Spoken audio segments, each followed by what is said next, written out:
আসসালামু আলাইকুম। আজকের আন্তর্জাতিক সংবাদে আপনাদের স্বাগতম।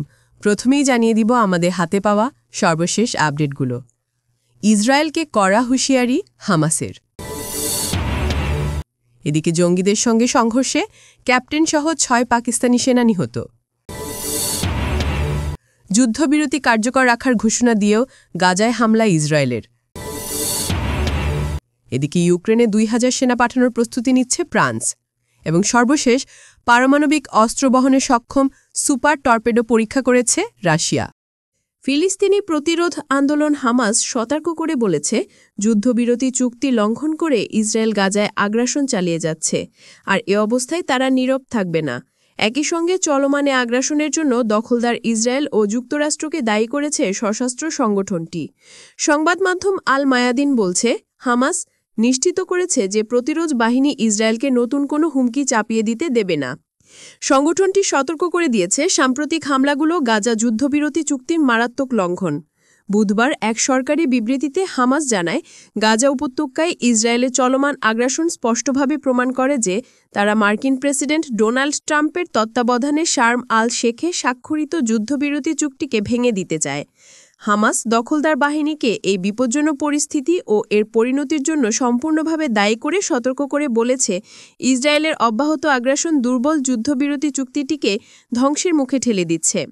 সংগঠনটি জানিয়েছে, গাজার প্রতিরোধ গোষ্ঠীগুলো ঐক্যবদ্ধ এবং চুক্তির শর্তাবলীর প্রতি সম্পূর্ণ প্রতিশ্রুতিবদ্ধ। তবে ইসরায়েলকে সামরিক শক্তির মাধ্যমে স্থিতাবস্থা পরিবর্তনের সুযোগ দেওয়া হবে না। গাজা উপত্যকা নিয়ন্ত্রণকারী সশস্ত্র সংগঠনটি সতর্ক করে বলেছে, যুদ্ধবিরতি লঙ্ঘনের জবাব দিতে প্রতিরোধ বাহিনী প্রস্তুত। হামাস আরও জানিয়েছে, রাফা অঞ্চলে গুলিবর্ষণের ঘটনার সঙ্গে তাদের কোনো সম্পৃক্ততা নেই। তারা যুদ্ধবিরতির প্রতি নিজেদের অঙ্গীকার পুনর্ব্যক্ত করে দখলদার ইসরায়েলকে অভিযুক্ত করে বলেছে, তারা আগ্রাসন চালিয়ে যাওয়ার জন্য অজুহাত তৈরি করছে।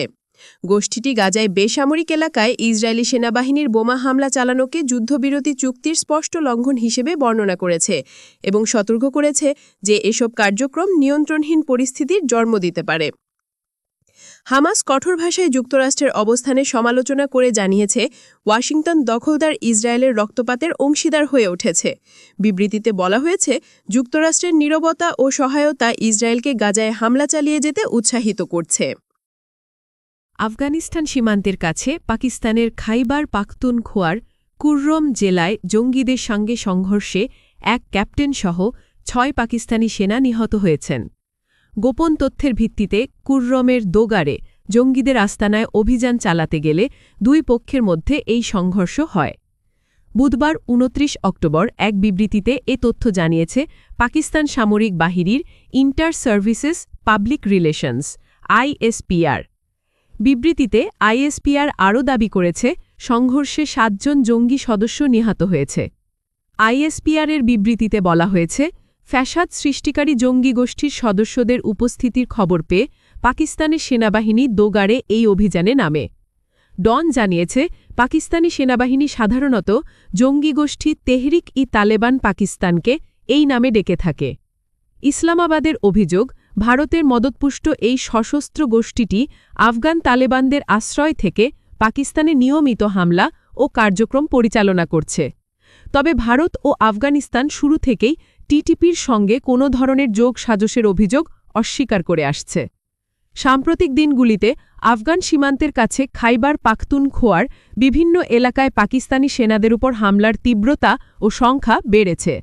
একই সঙ্গে বিদ্রোহীদের সঙ্গে সেনাদের নিয়মিত সংঘাতের কারণে বেলুচিস্তানেও অস্থিরতা বিরাজ করছে।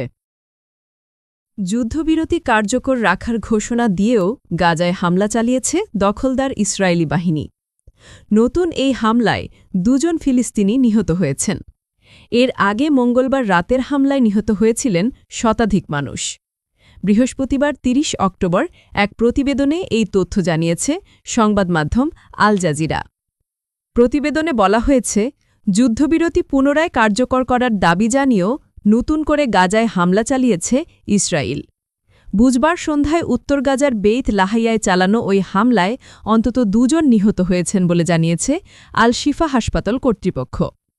ইসরায়েলের দাবি, তারা এমন একটি স্থানে হামলা চালিয়েছে যেখানে অস্ত্র মজুদ ছিল এবং সেগুলো তাদের সেনাদের জন্য তাৎক্ষণিক হুমকি তৈরি করেছিল। এই হামলা গাজার নাজুক অস্ত্রবিরতিকে নতুন করে অনিশ্চয়তায় ফেলেছে। এর আগে গত মঙ্গলবার দক্ষিণ গাজায় রাফাতে এক ইসরায়েলি সেনা নিহত হওয়ার পর প্রধানমন্ত্রী নেতানিয়াহু প্রতিশোধমূলক জোরালো হামলার নির্দেশ দেন। গাজার স্বাস্থ্য মন্ত্রণালয়ের হিসেব মতে ওই হামলায় ১০৪ জন নিহত হয়েছেন, যাদের অধিকাংশই নারী ও শিশু।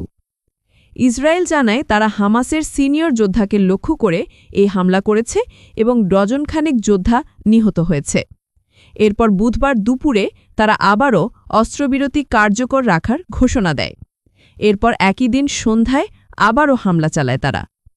যুক্তরাষ্ট্রের প্রেসিডেন্ট ডোনাল্ড ট্রাম্প বলেছেন, সর্বশেষ হামলা সত্ত্বেও অস্ত্রবিরতি ঝুঁকির মুখে নেই। অন্যদিকে মধ্যস্থতাকারী দেশ কাতার এই হামলায় হতাশা প্রকাশ করলেও জানায় তারা এখনও যুদ্ধবিরতির পরবর্তী ধাপে অগ্রসর হওয়ার বিষয়ে আশাবাদী। ফ্রান্স ইউক্রেনে ২,০০০ সেনা পাঠানোর প্রস্তুতি নিচ্ছে বলে দাবি করেছে রাশিয়া। মঙ্গলবার ২৮ অক্টোবর রুশ পররাষ্ট্র গোয়েন্দা সংস্থা এসভিআর এক বিবৃতিতে এ দাবি করেছে। খবর আনাদোলুর।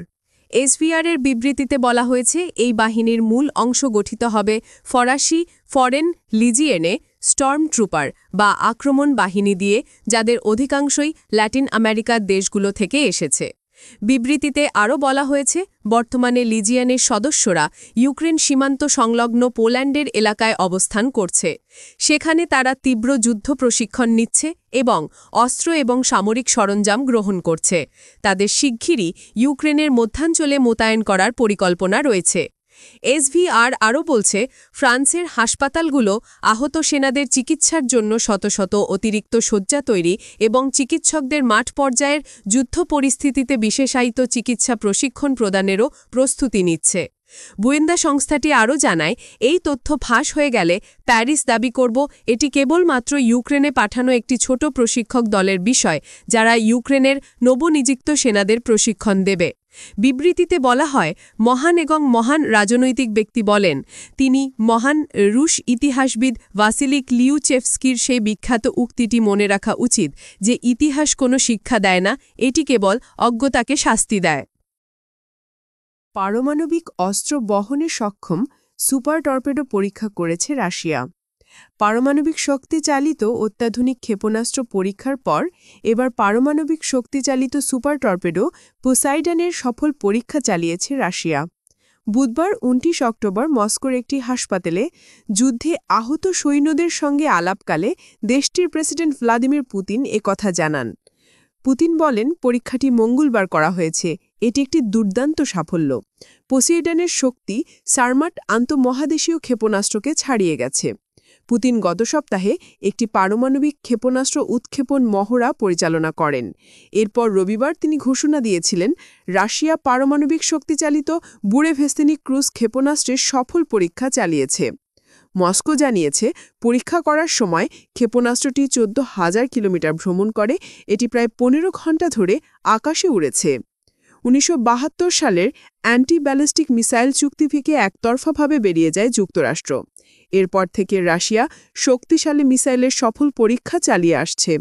পুতিন ২০১৮ সালে প্রথমবার পোসাইডন এবং বুরেভেস্তিনি ঘোষণা করেছিলেন।